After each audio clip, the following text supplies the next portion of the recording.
The chair in the wrong room. Chapter 1, Placement. The chair stood against the wall in the northeast corner of the room. It was an ordinary wooden chair with a curved back and a woven seat, the kind one might find at a kitchen table or in a small cafe. But this was neither a kitchen nor a cafe. This was a formal sitting room, populated by a velvet pouf, a marble-topped side table, a tall reading lamp, and a glass-fronted bookshelf. The chair did not belong. No one had announced its arrival. It had simply appeared one Tuesday morning, positioned at a slight angle to the wall, as if it had been placed there with purpose but without ceremony. The pouf noticed first, of course. The pouf noticed everything, being low to the ground and naturally observant. The chair's wooden legs contrasted starkly with the plush carpet beneath them. For small indentations formed where its weight pressed into the fibers.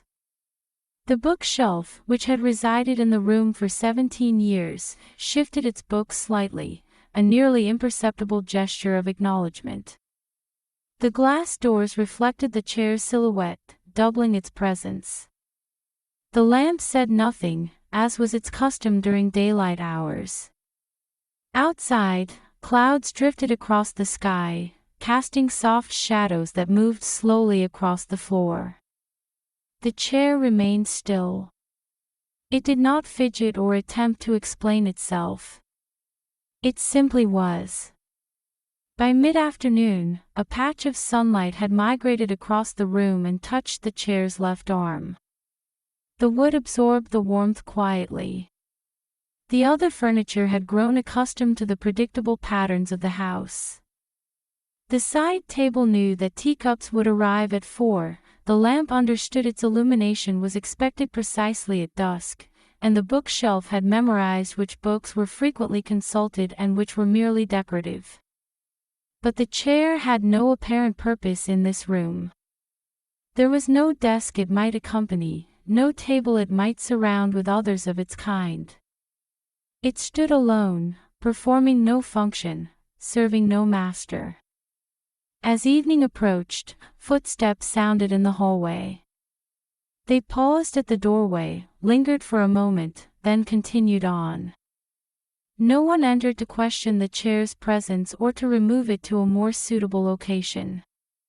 Night fell. The lamp glowed on schedule, casting long shadows across the wall. The chair's shadow stretched out longer than its physical form would suggest possible. The chair had spent many years in other rooms before this one. It had supported countless bodies, had been pulled up to tables, had been tucked into corners and dragged into conversations. It had been useful, if unremarkable.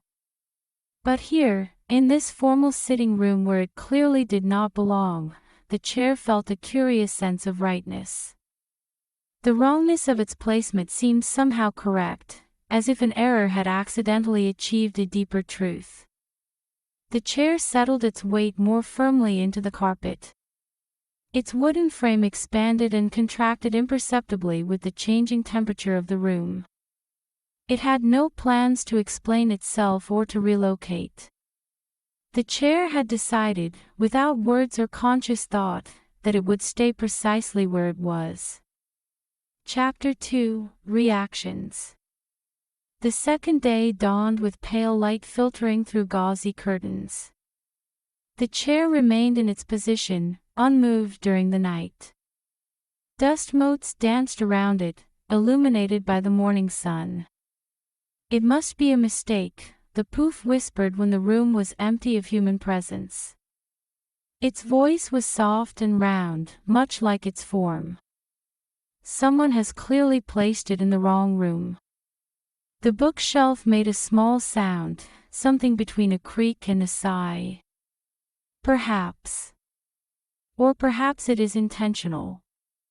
Humans sometimes arrange things according to principles we cannot understand. The lamp, now awake in daylight, though not illuminated, spoke with a thin, precise voice. It disrupts the aesthetic balance. This is a room of curves and softness. That chair is all angles and hardness. Maybe it's a test, suggested the poof. To see if we notice. To see if we accept it. The chair listened but did not respond. It had nothing to add to these theories. It simply continued its patient occupation of the northeast corner, its wooden back against the cream-colored wall, its legs pressing small indentations into the carpet. Throughout the morning, the furniture continued its quiet conversation, speculating on the chair's presence, purpose, and future. "It won't last," said the lamp. "Someone will realize the error and remove it." "Unless it's not an error at all," countered the bookshelf. "Perhaps it's a symbol." "A symbol of what?" asked the poof. "Of change. Of the impermanence of arrangements. Of the arbitrary nature of belonging." The poof considered this. "That seems rather philosophical for a simple wooden chair." "Even simple things can have profound implications," said the bookshelf, its glass doors catching the light as it spoke. At noon, a human entered the room, walked directly to the bookshelf, selected a volume, and left without appearing to notice anything amiss. The furniture fell silent during this brief visit, resuming their conversation only when the footsteps had faded down the hallway. "You see," said the lamp. "They didn't even see it. It's invisible to them. Or so familiar they no longer notice it," suggested the bookshelf. "But it wasn't here before yesterday," the poof protested. "Time is relative," the bookshelf replied cryptically. The chair continued its silence. It had no interest in justifying its existence or explaining its presence. It simply was, occupying its space with neither pride nor shame. In the afternoon, the sunlight again found the chair, warming its wooden surfaces. The chair absorbed the heat without comment. Its shadow shifted slowly across the floor as the sun moved through the sky. "Maybe it will speak when it's ready," the poof suggested hopefully. "Not all beings communicate in the same way," the bookshelf observed. "Some speak through their presence alone." The lamp made a small sound that might have been agreement or skepticism. The chair remained still, attentive but mute. It had heard everything, understood much, but found no reason to join the conversation. Its existence in this room where it did not belong was statement enough. Evening approached once more. The lamp prepared for its nightly illumination. The bookshelf settled its volumes. The poof relaxed into its customary evening posture. And the chair, still an anomaly, still unexplained, maintained its quiet vigil in the northeast corner of a room where it clearly did not belong. Chapter 3: Silent Protest. By the third day, the chair's presence had acquired a quality of permanence. It no longer seemed like a temporary mistake or an oversight to be corrected. The chair stood in its corner with the patient dignity of an object that has found its place, regardless of whether that place made sense to others. The poof had fallen into periods of drowsy contemplation, occasionally murmuring questions that required no answer. "I wonder if it's comfortable there," it would say, or, "Do you suppose it misses its table?" The bookshelf had taken to reciting its inventory, a practice it found centering during times of uncertainty. 3 volumes of botanical illustrations, first edition of Evening Reflections, complete set of leather-bound classics, 2 decorative boxes containing old letters, 5 crystal paperweights. The lamp maintained its schedule with rigid precision, illuminating at dusk and extinguishing its light at precisely 11 each night. It spoke less now, as if the chair's persistent silence had inspired a similar restraint. Dust settled in the room with exquisite slowness. The chair observed the gentle accumulation on its arms and legs, the way the particles caught the light at certain times of day, how they swirled when disturbed by movement and then settled again in slightly different arrangements. Outside the window, leaves drifted down from a distant tree. The chair could not see this directly, but it sensed the gradual changing of the season in the quality of light that entered the room, in the subtle shifts of temperature and humidity that affected its wooden joints. A human entered briefly at midday, crossed to the side table, straightened an ornament, and departed without acknowledging the chair. Neither confirmation nor denial of its right to be there. "See how they ignore it," whispered the lamp when the human had gone. "As if by not seeing it, they can make it disappear. Or perhaps they see it perfectly well but choose not to remark upon it," suggested the bookshelf. "Not all observations require action." The poof said nothing, having drifted into one of its dozes. The chair continued its silent occupation of the corner. If its presence was a protest, it was the quietest form of dissent imaginable, a simple refusal to be other than what it was, where it was. In the afternoon, a shaft of sunlight again found the chair, illuminating a small nick in its left back leg, a scar from some past life in another room. The imperfection caught the light, gleaming briefly like a memory. The hours passed with the stately patience of furniture time, which flows differently than human time. Minutes stretched and contracted. Shadows lengthened. The room breathed its quiet breath of settling dust and aging wood. "It must be lonely," the poof said suddenly, waking from its doze. "Why?" asked the bookshelf. "It is no more alone than any of us. But we belong here. We understand our purpose in this room. The chair has been displaced." "Perhaps displacement is its purpose," the bookshelf replied. The lamp made a small sound that might have been a laugh, though it was difficult to tell. The chair absorbed these conversations without reaction. It had no feeling of displacement or loneliness. It simply existed, moment by moment, in this room where it technically did not belong but where it had nonetheless established a kind of belonging through sheer persistence. Evening came again. The lamp glowed on schedule. The chair's shadow stretched across the wall, a dark echo of its physical form. The poof dozed. The bookshelf stood tall and protective of its contents. And so the silent protest continued, if indeed it was a protest at all, and not simply an acceptance of circumstances beyond understanding or control. Chapter 4: The Visit of the Coat Hanger. On the morning of the fourth day, something unprecedented occurred. A coat hanger appeared in the room, carried in and propped temporarily against the wall near the window. It was a peculiar coat hanger, made of bent wire with a wooden crossbar, neither purely functional nor purely decorative. The furniture regarded this new arrival with interest. The coat hanger was clearly as out of place in this room as the chair, yet its presence had an intentional, if temporary, quality. For several hours, the coat hanger stood quietly, occasionally shifting slightly as if adjusting its position.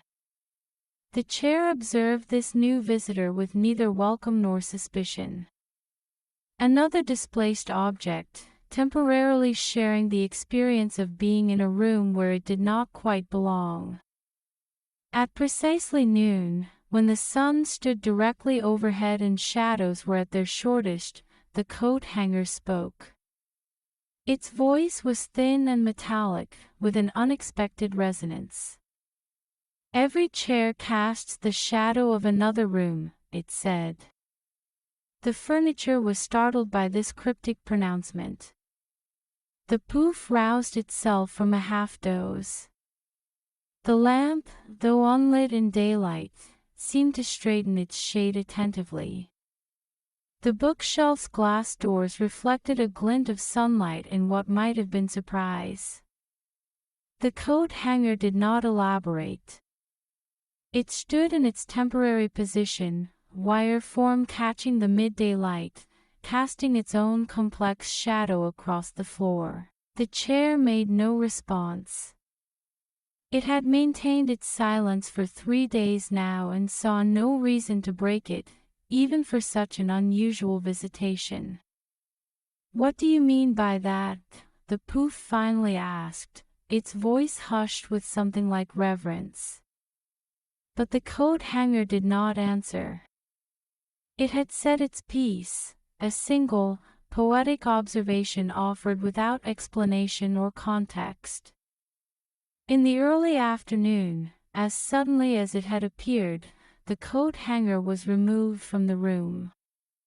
A human entered, picked it up with purpose, and carried it away, presumably to a more appropriate location, a hallway, perhaps, or a bedroom closet. The departure of the coat hanger left a curious vacuum in the room, a sense of interrupted possibility. The furniture fell into contemplative silence, each processing the strange visitor and its cryptic message in its own way.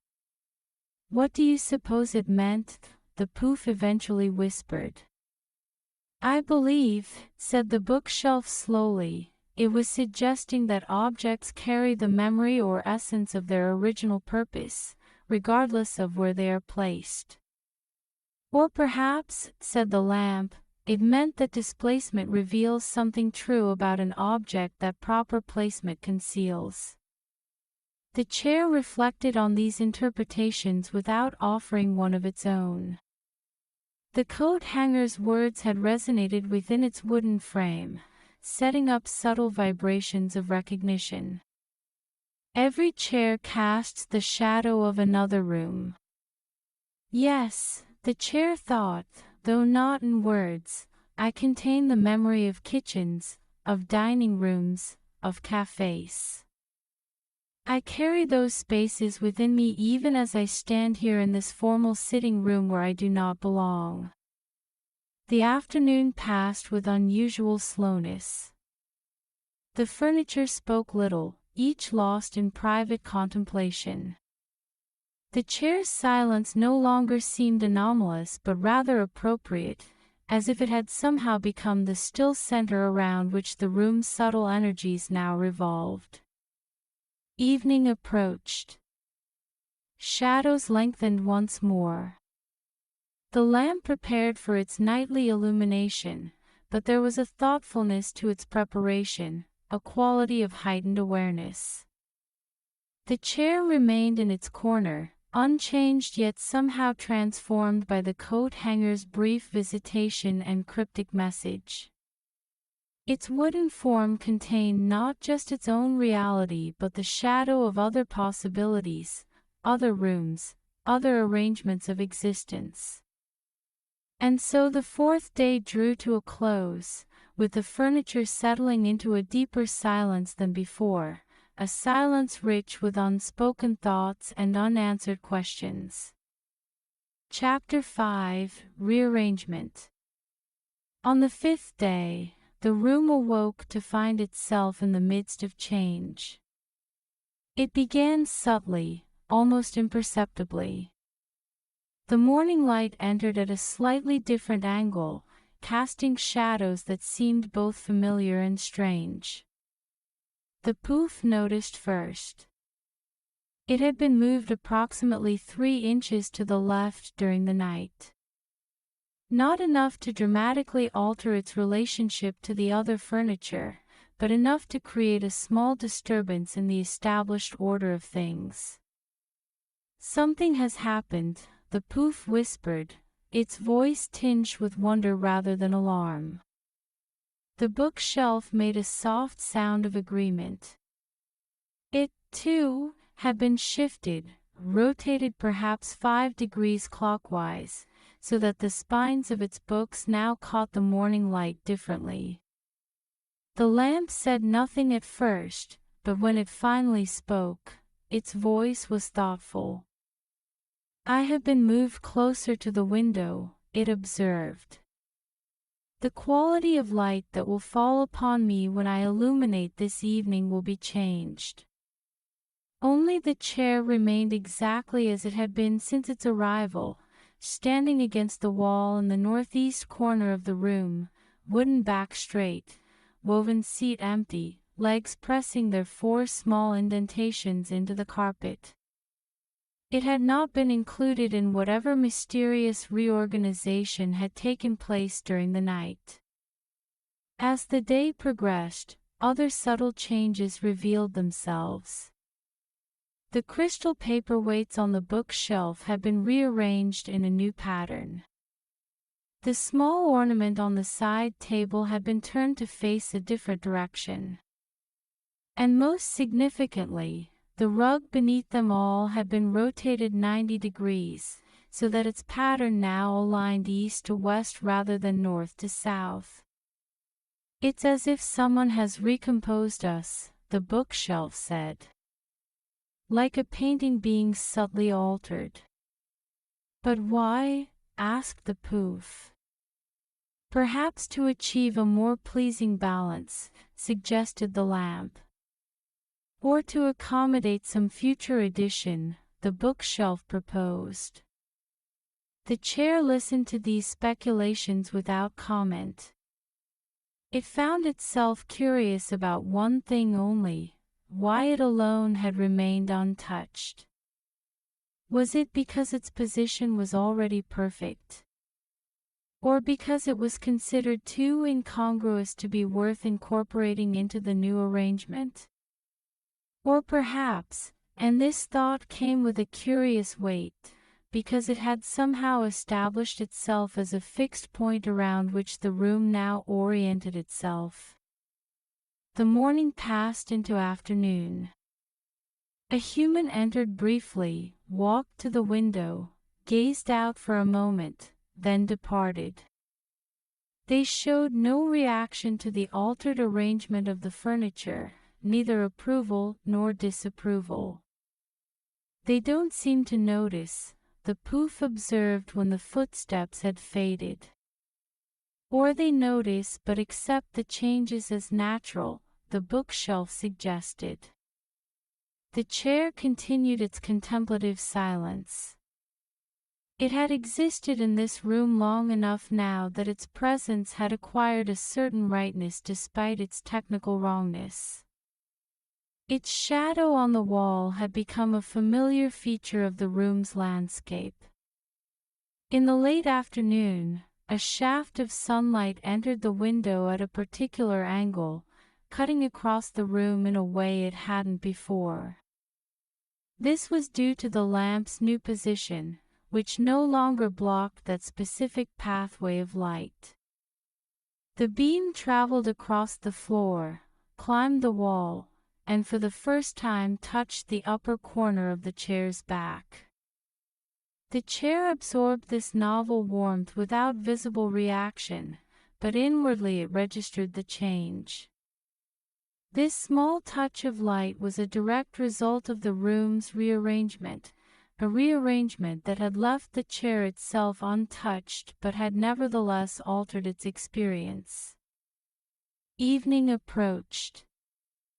The lamp prepared for its nightly illumination, aware that from its new position, the light it cast would create different patterns, different shadows, different atmospheres. "I wonder," said the lamp softly, "if I will be able to reach the chair from here." The question hung in the air, unanswered. When the lamp illuminated precisely at dusk, as was its custom, the answer became apparent. The light indeed reached the chair, but it struck from a different angle than before, highlighting different aspects of its form, the curve of its back, the pattern of its woven seat, the slight irregularity in its right front leg. The chair was the same, but it was seen differently now. The rearrangement had changed not the chair itself but the context in which it existed, the light by which it was perceived. Night deepened. The furniture settled into its customary silence. The chair remained as it had been placed on that first day, in a position that had initially seemed wrong but had, through persistence and the subtle reorganization of everything around it, begun to seem increasingly right. In the deep stillness of midnight, the chair felt the weight of its own presence more profoundly than ever before. It had not moved, yet its relationship to everything else had shifted. It had become, without intending to, the still point in a turning world. The night passed slowly, each hour marked by the subtle creaks and sighs of a house at rest. The poof dozed. The bookshelf stood guard over its sleeping volumes. The lamp, now dark, waited patiently for the return of its purpose with the next evening. And the chair remained awake, attentive, absorbed in the quiet mystery of its own unchanged position in a subtly changed room. As dawn approached, bringing with it the promise of the sixth day, the chair settled even more deeply into its place. Its wooden frame expanded and contracted almost imperceptibly with the changing temperature. The 4 small indentations its legs had pressed into the carpet had deepened slightly, as if the chair were gradually sinking into the very fabric of the room, becoming not just an object in the space but a part of the space itself. The first pale light of morning found the chair exactly where it had been placed 5 days earlier, a wooden chair with a curved back and a woven seat, standing against the wall in the northeast corner of a formal sitting room where it clearly did not belong, and yet where it had, through the mysterious alchemy of time and rearrangement, begun to establish a belonging entirely its own. Chapter 6: Becoming Room. On the 6th day, something subtle yet profound began to happen to the chair. It started as a barely perceptible shift in awareness, a widening of perception that expanded outward from the chair's wooden frame. The chair had, of course, always been aware of the room in which it stood, the cream-colored walls, the plush carpet, the velvet poof, the tall bookshelf, the elegant lamp. But this awareness had been external, the way one is aware of one's surroundings as separate from oneself. Now, as the 6th day dawned with soft light filtering through the gauzy curtains, the chair began to experience the room differently.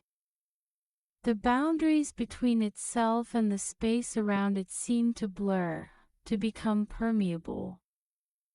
First came an awareness of the northeast corner where it stood.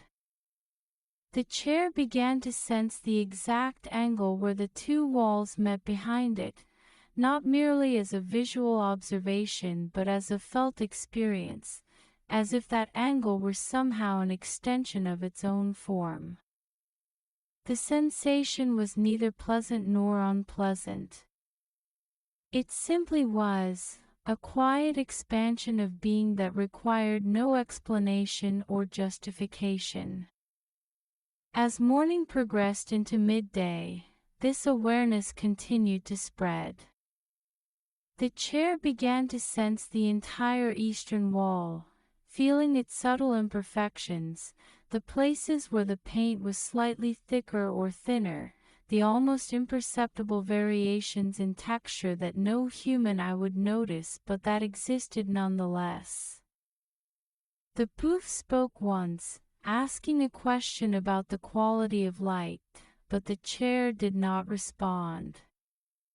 It was too absorbed in this strange new experience of extension beyond its wooden boundaries. By afternoon, the chair's awareness had expanded to include the ceiling directly above it, not just visually but in some inexplicable way feeling the ceiling as if it were connected to the chair's own being. It sensed the slight depression where the plaster had settled over decades, the almost invisible hairline crack that ran 6 inches toward the center of the room. The chair did not find this experience disturbing. There was no sense of losing itself, but rather of becoming more, of encompassing not just its own limited form but the space that contained that form. "You're very quiet today," the bookshelf observed. The lamp made a soft sound of agreement. "Even quieter than usual." The chair did not acknowledge these comments. It had never been talkative, but now speech seemed not merely unnecessary but almost impossible. How could it articulate this experience of boundary dissolution, this sense of becoming the room itself?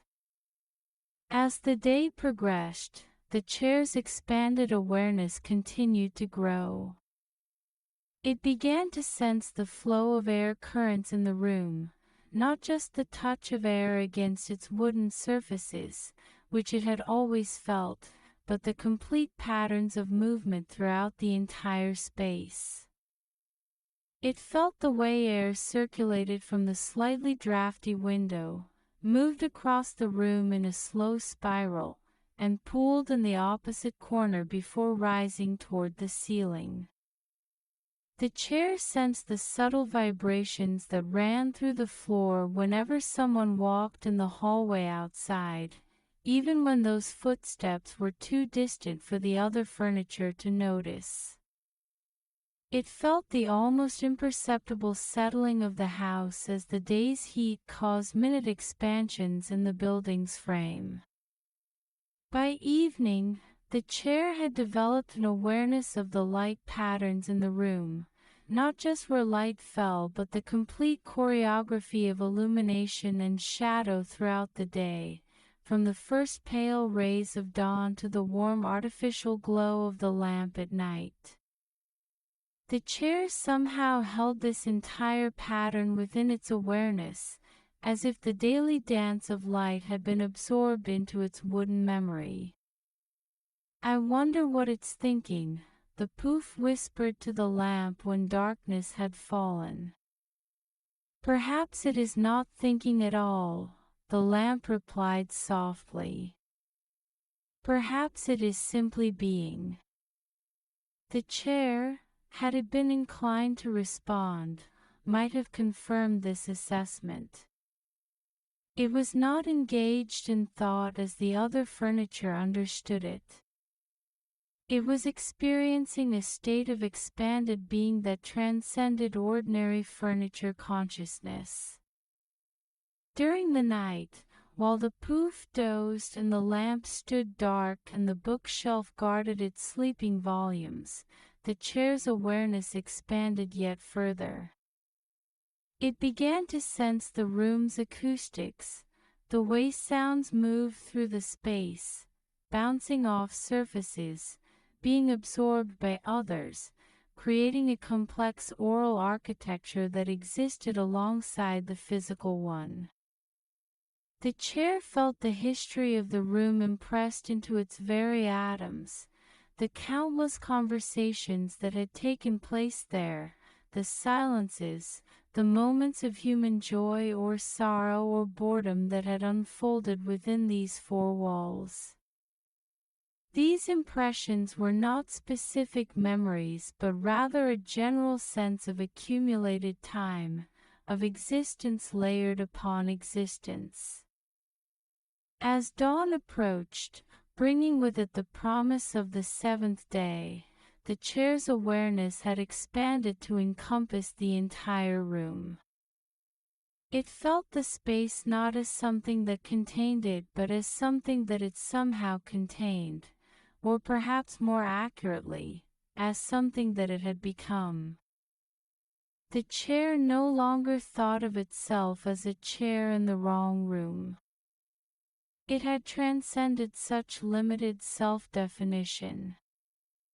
It was still, physically, a wooden chair with a curved back and a woven seat, standing against the wall in the northeast corner of a formal sitting room. But in some essential way, it had become the room itself, sensing every corner, every shadow, every subtle current of air, every vibration, every particle of dust suspended in a shaft of light. And strangest of all, perhaps, was that this transformation had occurred without the chair ever moving from the spot where it had been placed 6 days earlier. It had become more by becoming less attached to its limited identity as merely a chair, more open to the expanded reality of the space it occupied. As the first light of the seventh day began to filter through the gauzy curtains, the chair, which was now also the room, settled into a profound stillness. Not the stillness of an object at rest, but the deeper stillness of something that has transcended the very need for movement or change. The poof stirred slightly, sensing that something was different though unable to identify exactly what. The lamp, still dark in the early dawn light, seemed to straighten its shade attentively. The bookshelf's glass doors reflected the growing daylight, temporarily displaying a distorted image of the entire room, including the chair that was now so much more than just a chair. None of them spoke. The quality of silence in the room had changed, becoming deeper, more resonant, as if the air itself had thickened with meaning.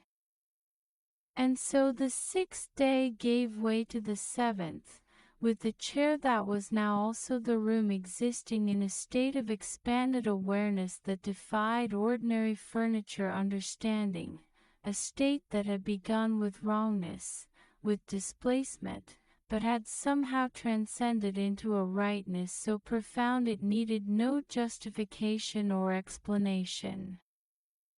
Chapter 7: Stillness.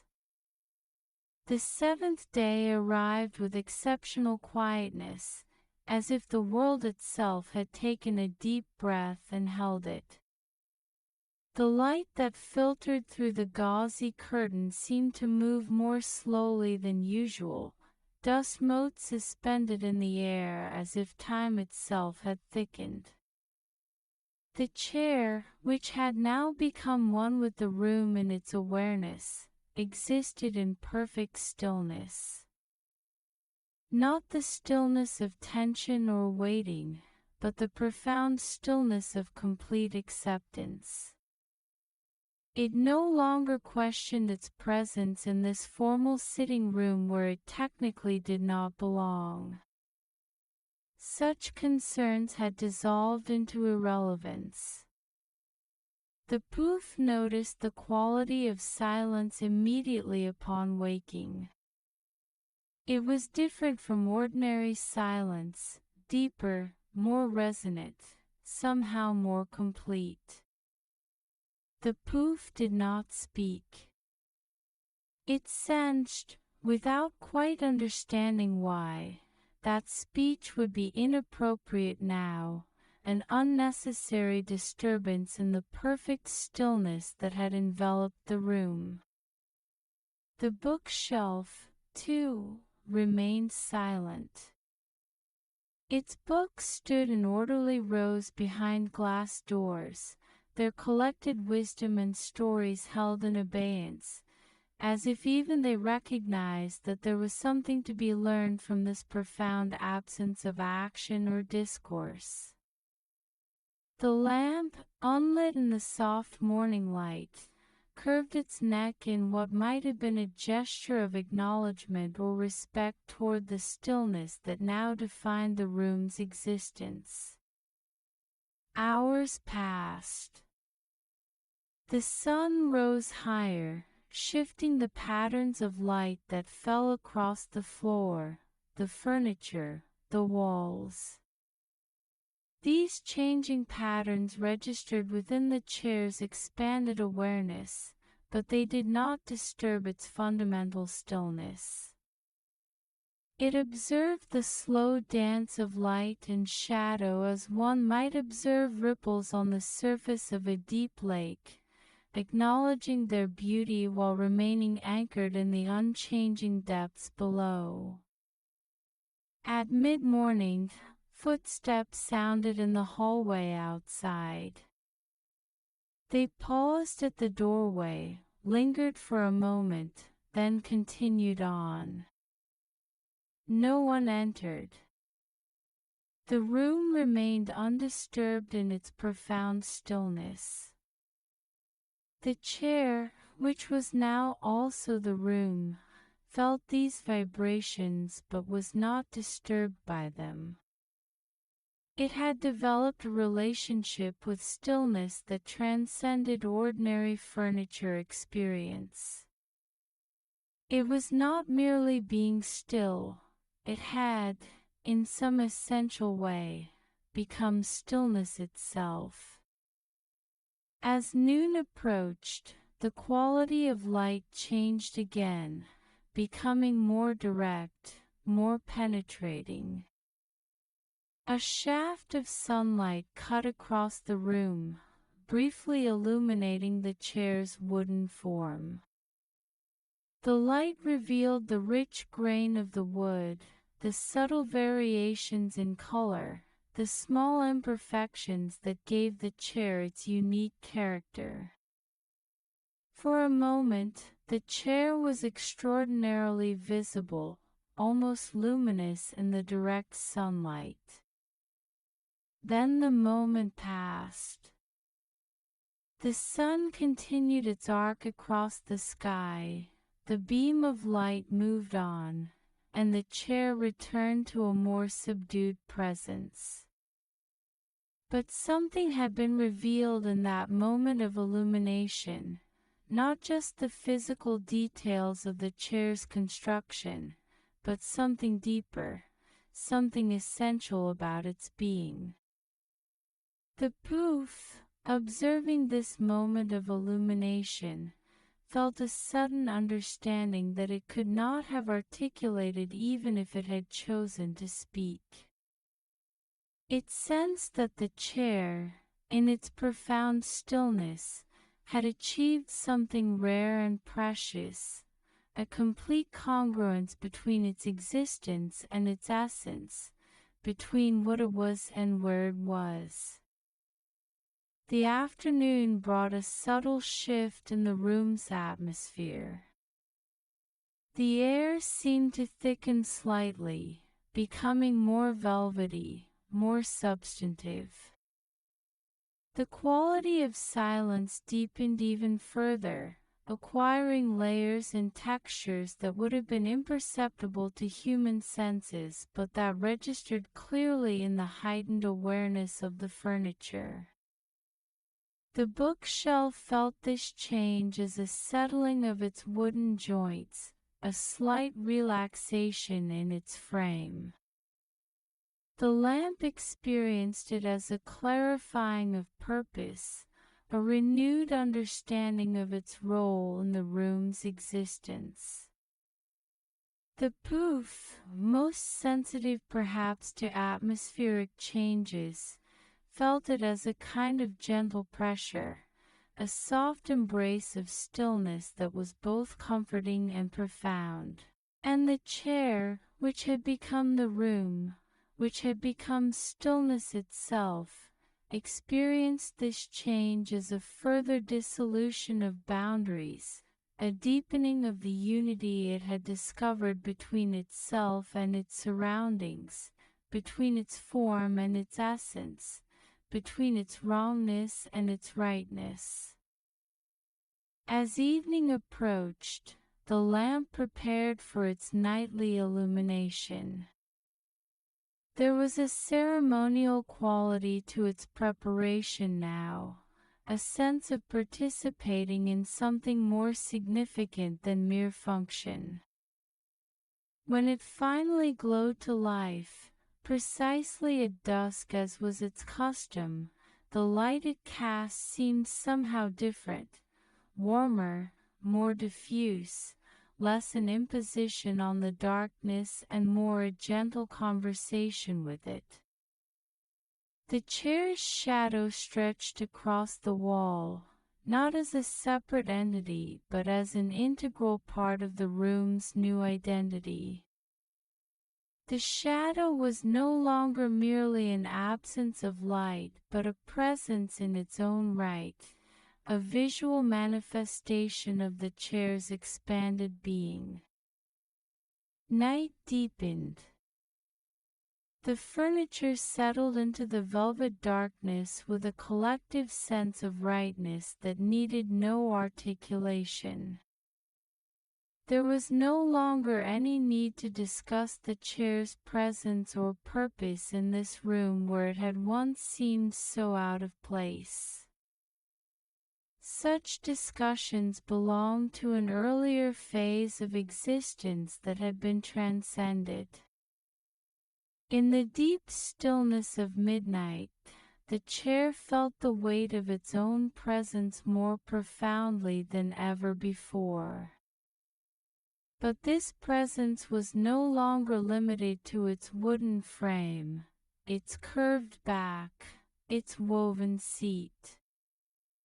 Its presence had expanded to fill the entire room, to become one with the walls and ceiling and floor, with the air and light and shadow, with the very concept of space itself. The night passed with extraordinary slowness, each moment complete in itself, needing no progression to the next to justify its existence. The poof dozed in utter peace. The bookshelf stood in perfect alignment with its purpose. The lamp, now dark, rested in the certainty of its next illumination. And the chair remained absolutely still, embodying a stillness so profound it had become a positive quality rather than merely an absence of movement. This stillness was not emptiness but fullness, a complete acceptance of what was, without desire for what might be or regret for what had been. As dawn approached, bringing with it the first pale intimations of an eighth day, nothing in the room had changed in any way that would have been visible to human eyes. The wooden chair still stood against the wall in the northeast corner. The velvet poof still occupied its position near the center of the room. The tall lamp still curved its neck beside the window. The glass-fronted bookshelf still displayed its collected volumes along the western wall. Yet everything had changed in ways more essential than physical arrangement. The chair no longer existed in opposition to the room or even in relationship to it. It had become an integral part of the room's identity, just as the room had become an integral part of the chair's identity. The wrongness of its initial placement had been transformed, through the alchemy of time and stillness, into a rightness so perfect it seemed inevitable. As the first light of day filtered through the gauzy curtains, the furniture remained silent. There was no longer anything to discuss, to question, to theorize about.